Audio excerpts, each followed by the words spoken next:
जय श्री कृष्ण। राधे राधे।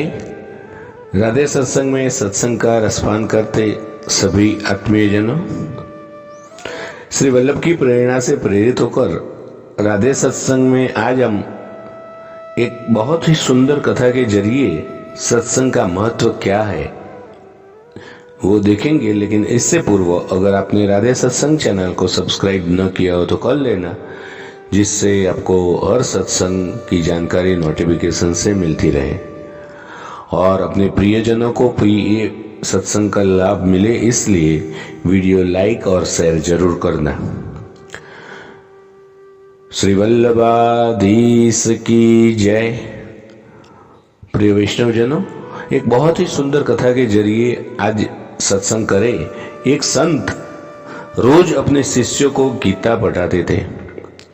सभी शिष्य इससे खुश थे, लेकिन एक शिष्य चिंतित दिखा गया। संत ने उस चिंतित शिष्य को इसका कारण पूछा कि क्या कारण है, तू इतना चिंतित दिखता है। तो शिष्य ने कहा, गुरुदेव, मुझे आप जो कुछ पढ़ाते हैं वो समझ में नहीं आता, मैं इसी वजह से चिंतित हूं, दुखी हूं। तो गुरु ने कहा, जा कोयला धोने वाली टोकरी में जल भरकर ले आओ। शिष्य चकित हुआ, आखिर वह टोकरी में कैसे जल भरेगा।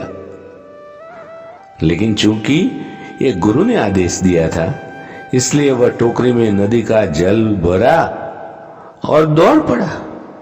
दौड़ा दौड़ा, लेकिन कोई फायदा नहीं हुआ। जल तो टोकरी से छन छन कर गिर पड़ा और उसने वो टोकरी में जल भर कर कई बार गुरुजी तक दौड़ लगाई। बार बार गया, बार बार जल भर कर आया, लेकिन बार बार वो टोकरी से जल छन कर गिर पड़ता।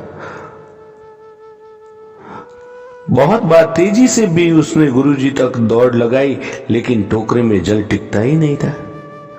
तब वह अपने गुरुदेव के पास गया और बोला, गुरुदेव, ये टोकरी में पानी ले आना संभव नहीं है, कोई फायदा नहीं है। गुरु बोले, फायदा है, टोकरी में देखो। शिष्य ने देखा, बार बार पानी में कोयले की टोकरी डुबाने से वो टोकरी स्वच्छ हो गई है, उसका कालापन धुल गया है। गुरु ने कहा, ठीक जैसे कोयले की टोकरी स्वच्छ हो गई, उसका कालापन दूर हो गया और तुम्हें पता भी नहीं चला, उसी तरह ही सत्संग के बार बार सुनने से ही कृपा शुरू हो जाती है। भले ही अभी तुम्हारे समझ में नहीं आ रहा है, लेकिन तुम सत्संग का लाभ अपने जीवन में जरूर महसूस करोगे, जरूर महसूस करोगे और तुम्हें पता भी नहीं चलेगा और हमेशा गुरु की कृपा तुम पर बनी रहेगी। प्रियजनों, इस छोटे से सत्संग हमें सीख देता है कि सत्संग हमें अविरत करना चाहिए, सत्संग हमें रोज करना चाहिए, चाहे उसका लाभ हमें तुरंत दिखे या न दिखे। लाभ अवश्य ही होता है, लेकिन नियमित सत्संग से लाभ होता है।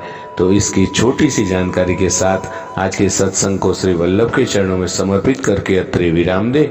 फिर मिलेंगे राधे सत्संग में नए ही सत्संग के साथ। श्री वल्लभाधीश की जय। जय श्री कृष्ण। राधे राधे।